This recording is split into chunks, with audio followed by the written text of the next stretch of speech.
ভুলা দেনা। আরে তুই এখনো বেঁচে আছিস? আমার মনে হয়েছিল তুই ডুবে মরে গেছিস। এক্ষুনি চলে যাচ্ছিলাম আর তার মধ্যে তোমার কল আসলো। আরে বাহানা করিস না।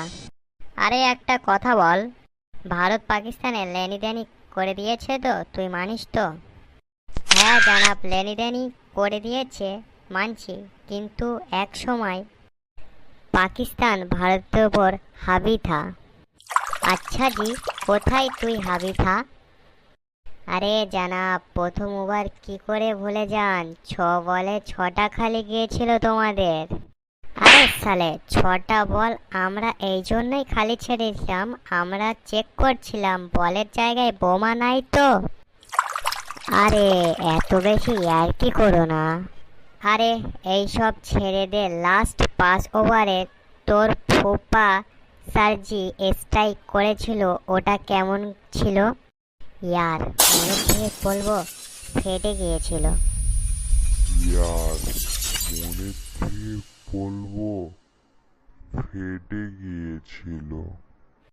আরে তোমার কি মনে হচ্ছিল সানিয়া মির্জা দিয়ে দিয়েছি বলে ম্যাচও দিয়ে দেব? জনাব একটা কথা মনে রাখবেন, সানিয়া মির্জা নিয়েছি, ম্যাচ হেরে গিয়েছে, লেকিন কাশ্মীর অবশ্যই নেব। ভাই মা कसम, जोक इतना पुराना है, आज भी एक नंबर হাসি आती है। এবারে মনে হচ্ছে নিউক্লিয়ার বোমা ছাড়তেই হবে। নিউক্লিয়ার একবার বানান করতো। আরে জনাব ওই সব ছেড়ে দাও, ইনশাল্লাহ বয়েস প্লেট ওয়েল। আরে সালে 20-30 সাল হয়ে গিয়েছে শুনতে শুনতে বয়েস প্লেট ওয়েল। এবার আমার কথা শোন। হ্যাঁ শোনাই হে জনাব।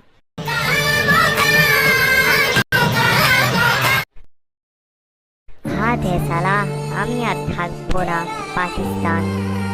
মা ভারতের পাসপোর্ট তৈরি করো।